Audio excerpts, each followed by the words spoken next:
Baiklah, bismillahirrahmanirrahim. Assalamualaikum warahmatullahi wabarakatuh. Alhamdulillah, pada kesempatan kali ini kita dapat berkumpul lagi dalam kelas virtual kita pada mata kuliah ekologi.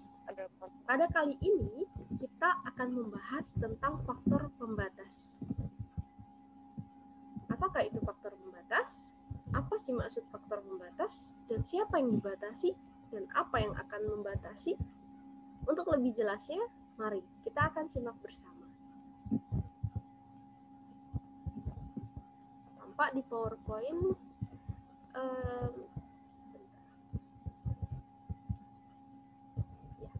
Faktor pembatas yang saya akan sampaikan oleh saya Anissa Oktinasari Pratama. Baik, kita akan mulai. Faktor pembatas. Faktor pembatas adalah suatu keadaan di mana keadaan yang mendekati atau melampaui batas toleransi. Yang dimaksudkan adalah jadi makhluk hidup dapat bertahan dengan hidup pada keadaan sesuatu tertentu. Maksudnya di mana ketika faktornya itu dia sangat minimum atau maksimum. Hal ini terkait dengan faktor pembatas pada unsur atau senyawa esensial yang berada dalam keadaan. Kemudian juga adalah batas toleransi organisme. Unsur dan senyawa esensial yang dimaksudkan bisa dapat berupa dari makanan, kemudian dari tempat dia tinggal.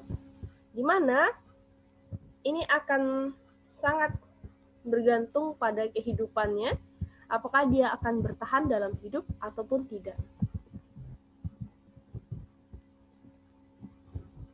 Sedangkan pada batas toleransi organisme itu terdapat pada suatu keadaan di mana organisme tertentu dapat bertahan atau bertoleransi dengan keadaan sekitarnya. Pada faktor pembatas dikenal dengan dua hukum. Adapun yang pertama, hukumnya yaitu hukum minimum Lembik. Hukum minimum Lembik ini dikenal pada tahun 1840, di mana hukum ini menjelaskan bahwa untuk dapat bertahan dan hidup di dalam keadaan tertentu, suatu organisme harus memiliki bahan-bahan penting yang diperlukan untuk pertumbuhan dan berkembang biak. Adapun bahan-bahan penting ini sangat penting. Misalnya, unsur esensial pada suatu makhluk hidup ada magnesium, dia bisa bertahan dengan itu, kemudian ada nitrogen, ada fosfor, ada kalium. Dan zat-zat ini yang bisa membuat suatu makhluk hidup dapat bertahan dan hidup untuk terus tumbuh dan berkembang biak. Selain itu, Lembik menjelaskan bahwa terdapat dua pendukung penting pada berlakunya hukum Lembik ini. Yang pertama, kaidahnya, kondisi pada ekosistem itu dalam kondisi yang mantap atau stabil. Dia tidak ada gangguan dari luar, kemudian makanan ataupun lingkungannya, arus energi, arus materi, itu terpenuhi dengan keadaan yang seimbang. Kemudian yang kedua adalah pertimbangan interaksi faktor tadi. Ketika dalam suatu wilayah, maka semua makhluk hidup melakukan interaksi.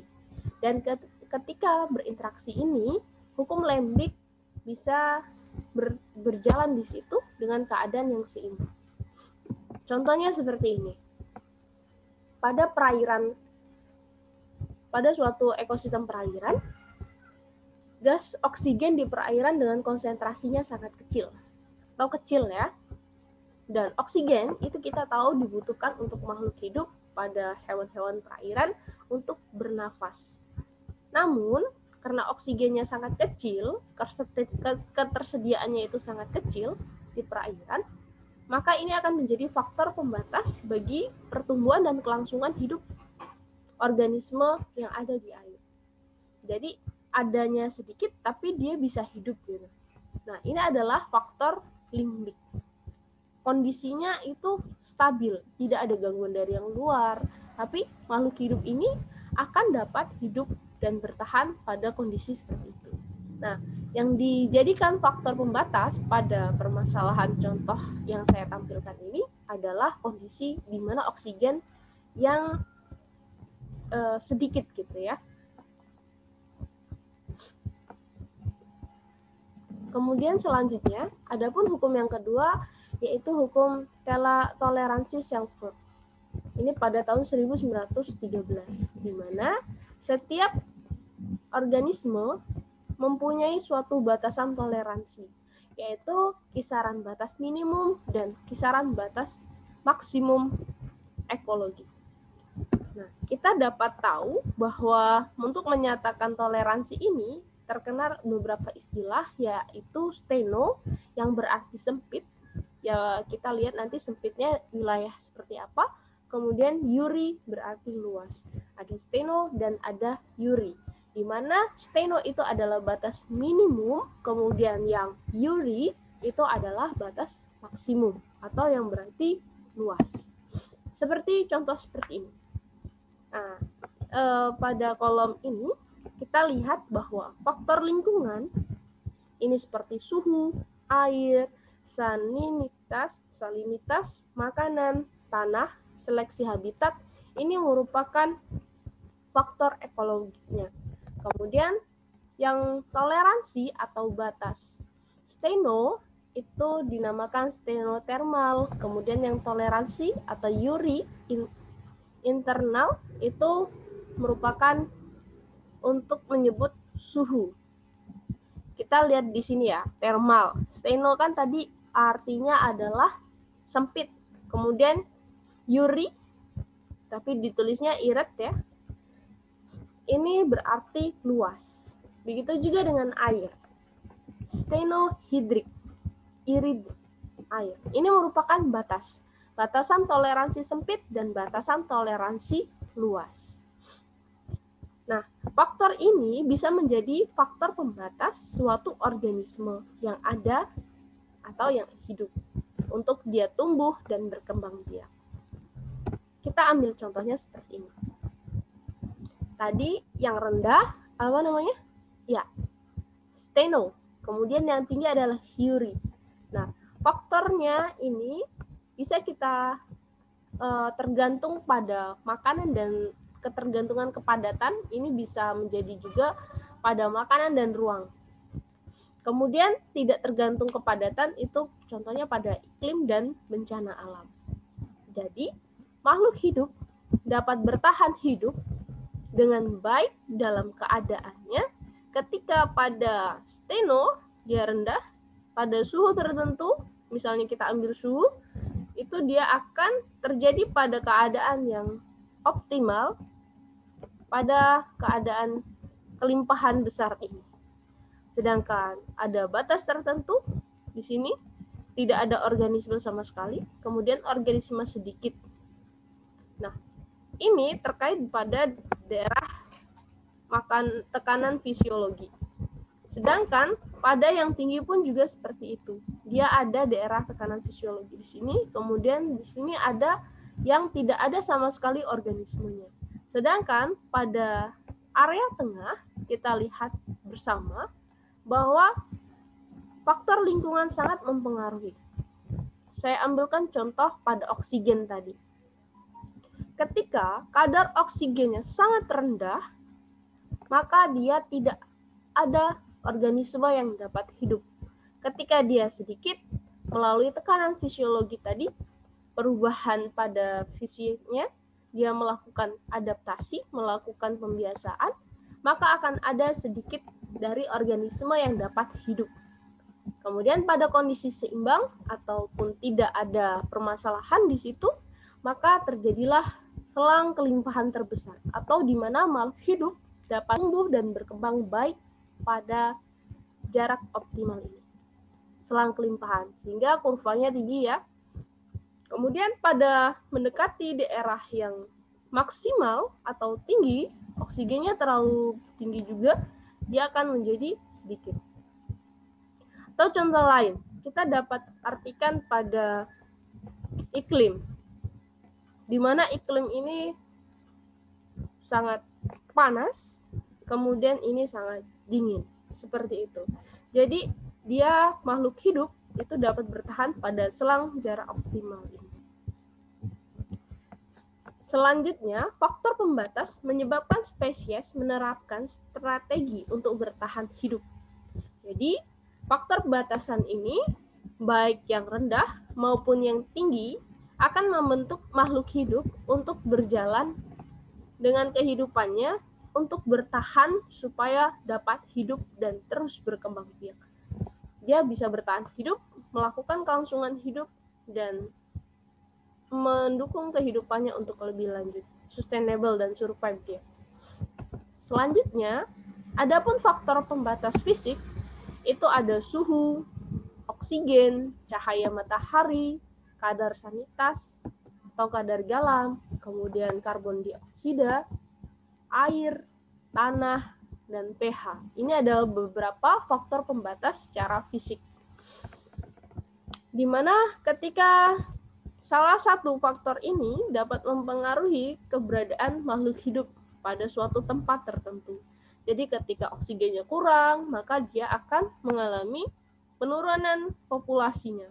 Ketika dia terlalu banyak juga akan sangat mengganggu. Kemudian air begitu juga. Dalam air ini sangat penting dalam kehidupan kita dan kehidupan makhluk hidup lainnya.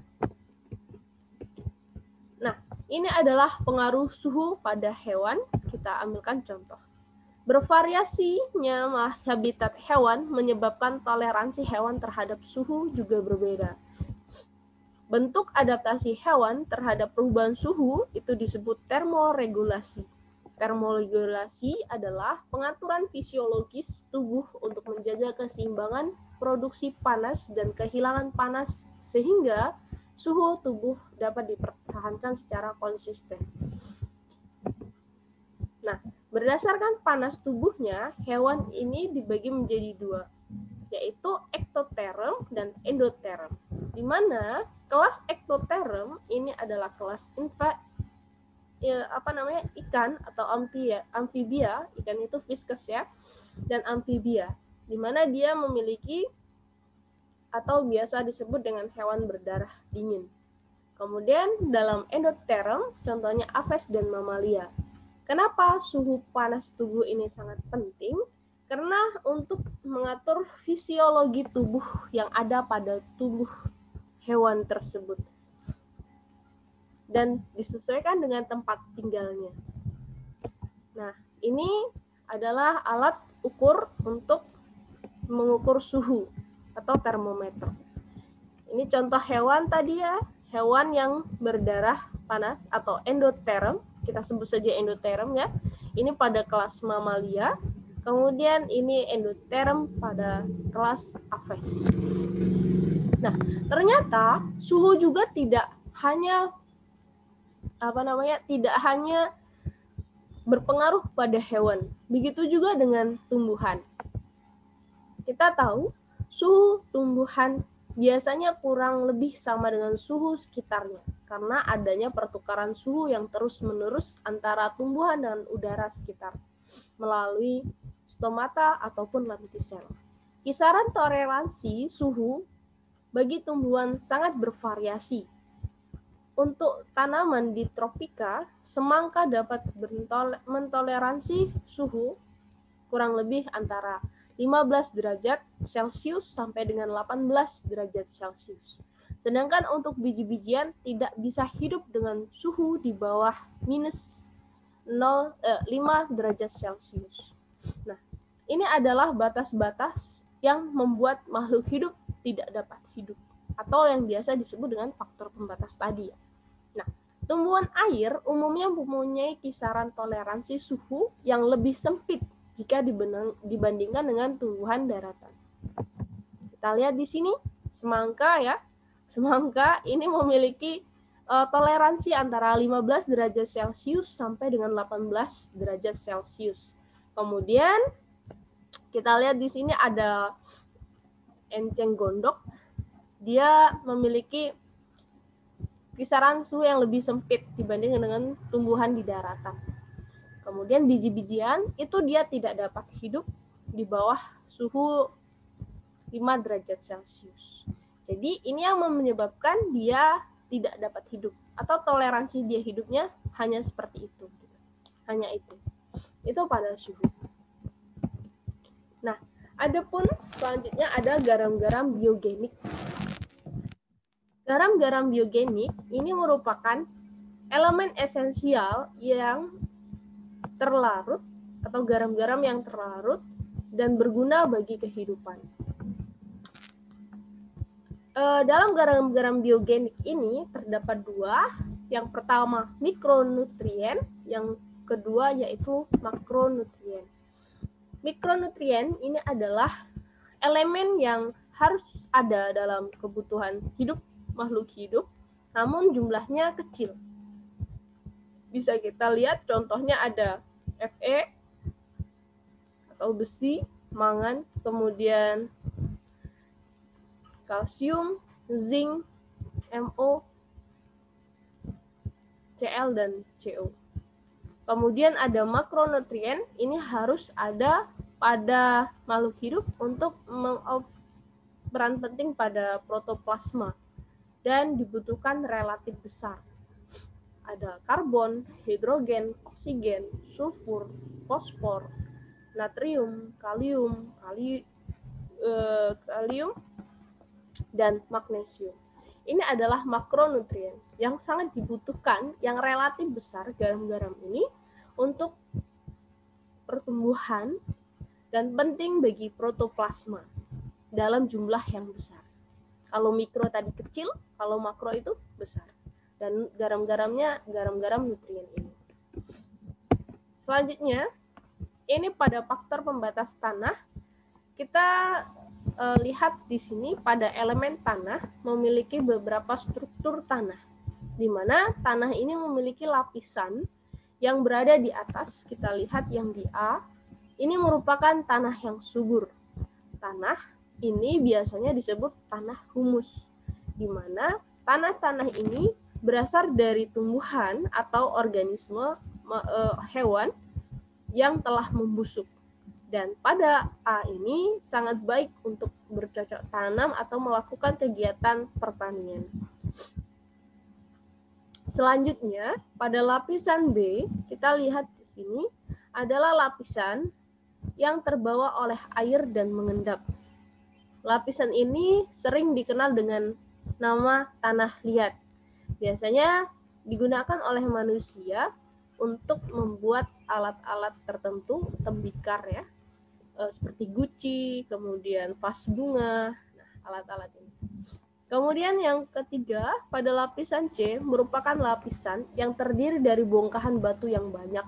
Nah, batu-batuan seperti itu. Kemudian yang D, lapisan batuan induk yang berupa batuan-batuan padat. Nah, batu-batuan ini merupakan strukturnya ya.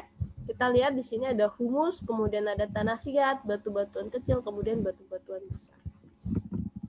Adapun tanah, ini jenis-jenis tanah, ada tanah gambut, kemudian ini tanah yang sangat kering, kemudian ini tanah kompos yang sangat baik untuk bertanam, yang berasal dari organisme yang telah mati, baik tumbuhan maupun hewan. Selanjutnya ini adalah pasir, ya, padang pasir, pasir itu juga. Kemudian ini bebatuan, dan selanjutnya ini adalah tanah liat. Keenam ini merupakan secara umum tanah yang ada pada saat ini.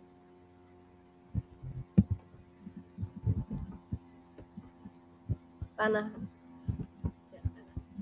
Kemudian di sini ada jenis makhluk hidup berupa kaktus. Kaktus ini memiliki batas toleransi juga tertentu. Saya ambilkan contohnya kaktus, dia tidak dapat hidup di tempat yang terlalu lembab ataupun berair. Karena dia akan membusuk, kemudian mati.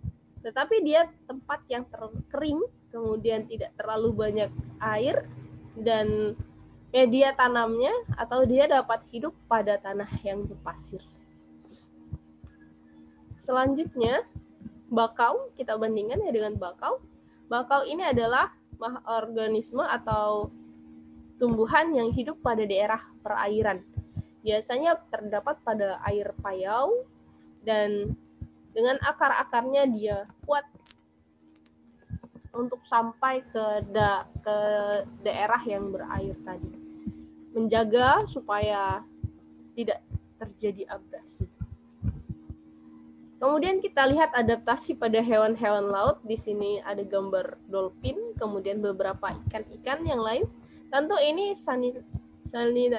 salinitas atau garam-garamnya, kadar garamnya pun berbeda dengan hewan-hewan yang ada pada akuarium. Ini contoh pada hewan atau ikan-ikan kecil yang ada di akuarium. Mereka memiliki batasan. Ketika ikan yang ada di laut dipindahkan ke daerah air tawar, tentu dia akan melakukan tekanan fisiologis, di mana dia akan melakukan adaptasi yang sangat luar biasa pada tubuhnya untuk dapat bertahan hidup. Tetapi ketika itu terlalu menjadi maksimal, maka dia bisa akan mati. Begitu juga sebaliknya dengan ikan-ikan air tawar ataupun ikan-ikan ini, ketika dipindahkan hidup di tempat kadar garam yang tinggi juga akan melakukan adaptasi. Dan jika dia tidak dapat beradaptasi, maka dia akan mengalami kematian. Itu yang disebut dengan faktor pembatas suatu makhluk hidup. Kita boleh tanya 3 pertanyaan awal.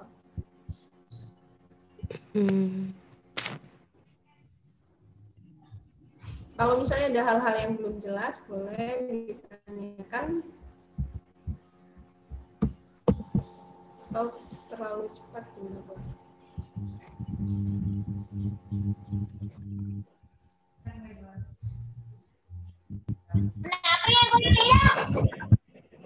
Oke, Wahyu.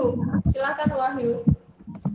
Bu, tadi Wahyu belum jelas yang di bagian grafiknya, Bu.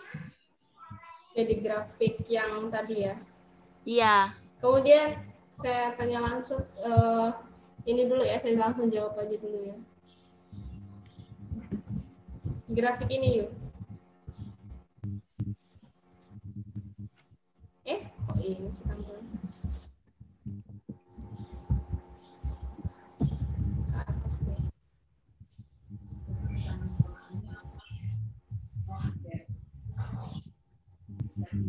Oke, ini belum jelasnya di mananya? Belum kelihatan, Bu.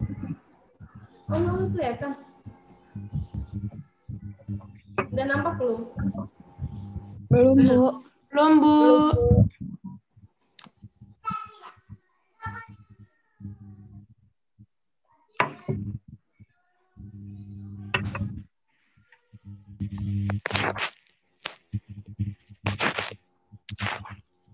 Saya harus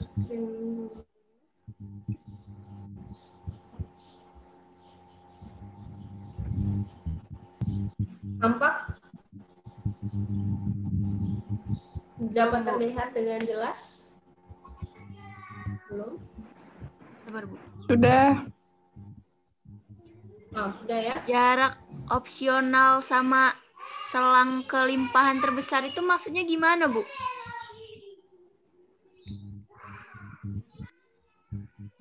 Ini tuh Ini. ya jarak optimal sama selang kelimpahan terbesar itu, Bu.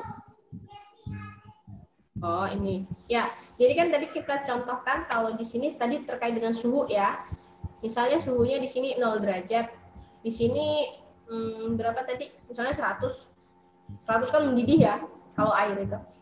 Nah, misalkan di sini kita kan makhluk hidup juga ya, organisme ya. Manusia bisa hidup di 0 derajat Celcius atau minus berapa derajat Celcius yang sangat-sangat minimal. Sangat minimal, kemudian ini maksimal. Bisa kalian reka lah suhunya kira-kira berapa.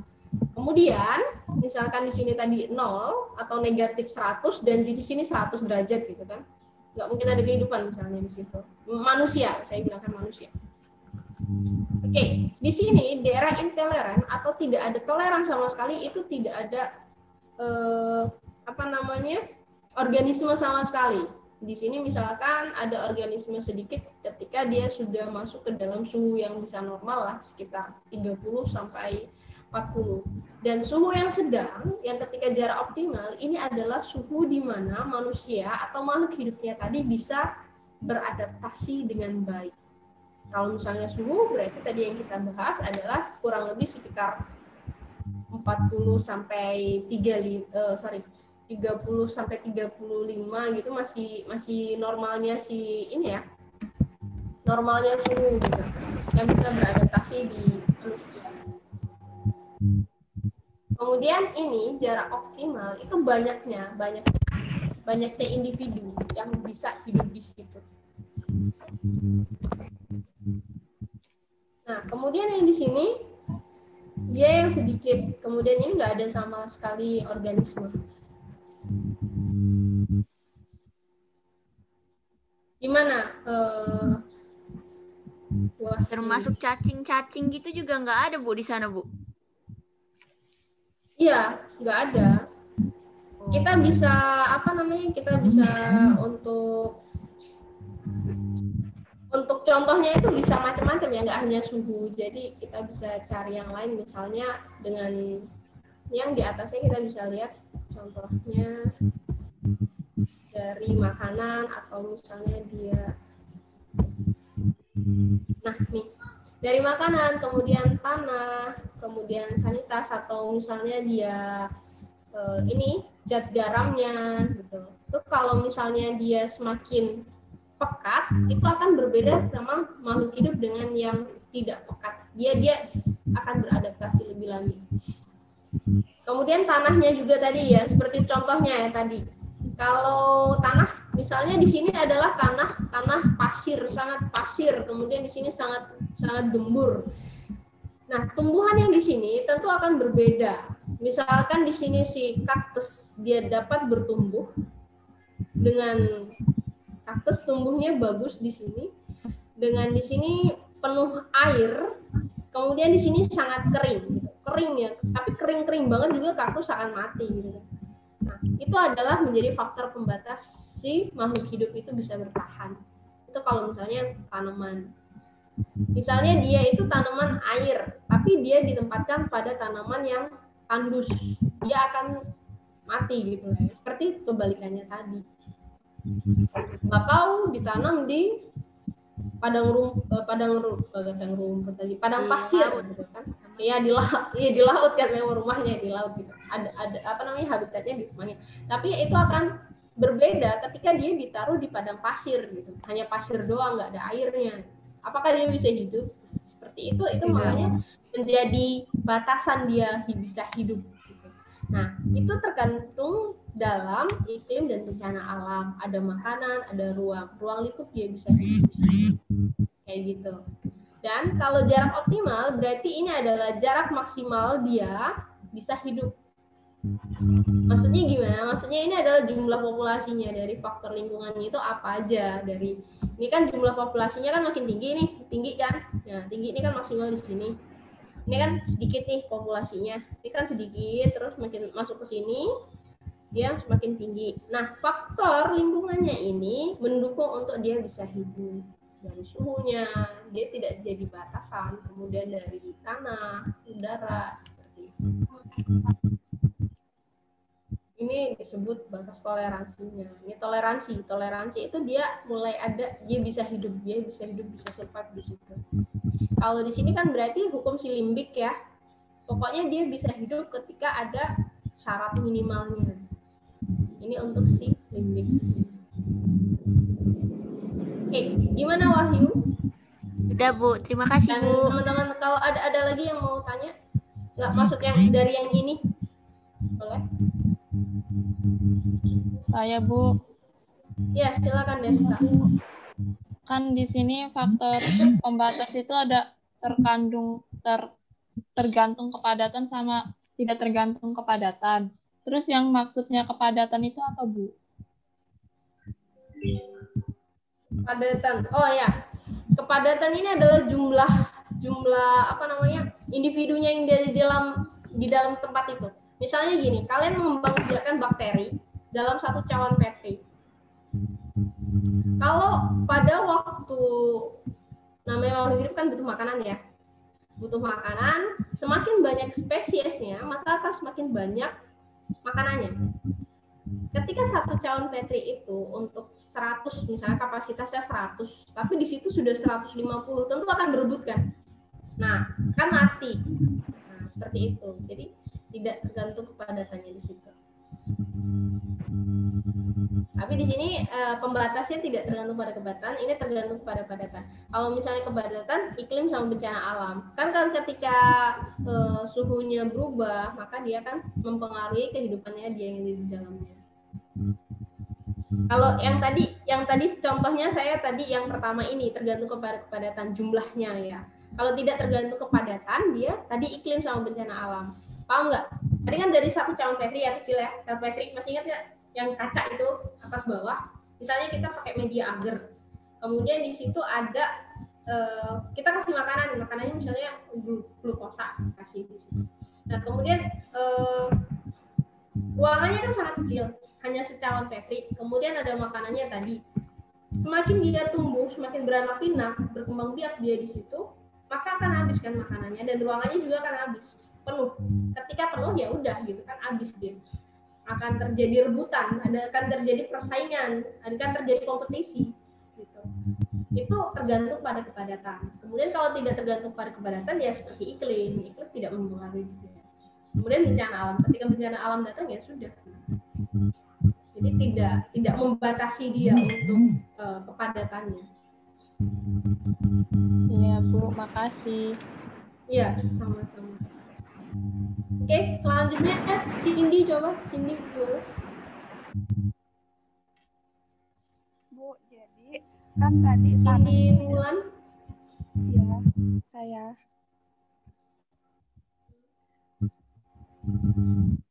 Gak jelas ya Bu suaranya. Udah kedengeran. Jadi kan tanah tadi kan ada berlapis-lapis ya Bu. Contohnya kayak tanah liat sama bebatuan. Kan kita sering banget kayak ngegunain batu-batuan buat rumah atau apa. Dan tanah liat juga buat karya seni atau apa. Nah itu tuh bisa habis atau emang alam itu bisa memproduksi sendiri ya Bu?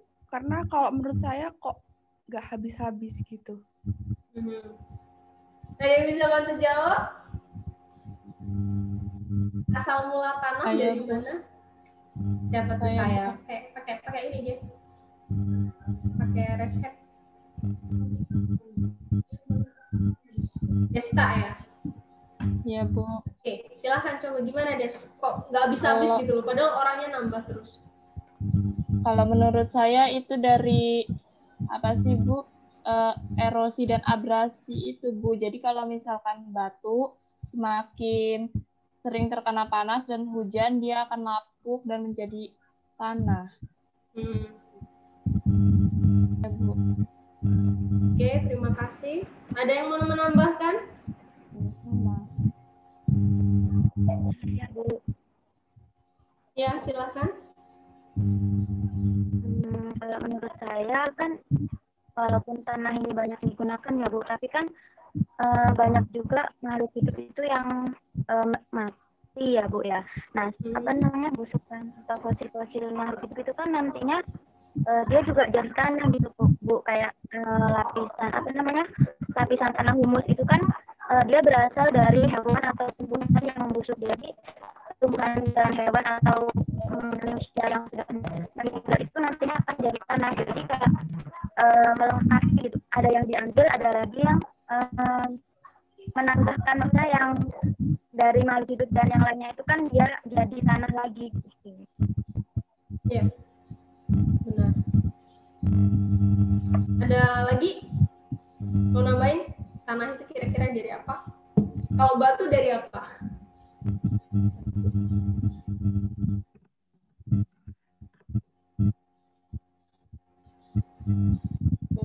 Bongkahan gunung gitu ya. Ya, di letusan gunung itu mengeluarkan ada batu, ada kerikil, batu yang ukuran kecil, gede gitu. Itu dari gunung juga ada. Nah, kalau tadi tanahnya kok nggak habis-habis. Tanah itu itu yang seperti struktur ini kan ada banyak lapisan ya, macam-macam. Kalau kita bahas lapisan tanah, kemudian macam-macam jenis tanah itu akan sangat banyak. Dari asal mulanya dia terbentuk itu pun akan berbeda. Hasilnya seperti apa? Misalkan contohnya tanah humus. Tanah humus ini terbentuk dari tumbuhan atau hewan yang membusuk. Itu pun juga butuh waktu. Kalau misalnya yang sering digunakan dalam proses tanam menanam ya, tanah humus kan bagus ya untuk tanam menanam, maka dia akan dilakukan fermentasi, dan fermentasi itu membutuhkan waktu yang lumayan lama. Jadi kita lihat dulu asalnya dia dari mana. Kalau misalnya kayak tanah pasir itu kan asalnya dari batu-batu yang besar kemudian menjadi batu-batu yang kecil gitu. Dari muntahan gunung berapi itu juga bisa juga. Nah, itu perlu kita tahu dia itu berasal dari mana. Kenapa tidak habis-habis? Karena isi perut bumi, kemudian itu terjadi karena adanya siklus. Nah, siklus-siklus itu biogeokimia nanti akan dibahas di sesi berikutnya.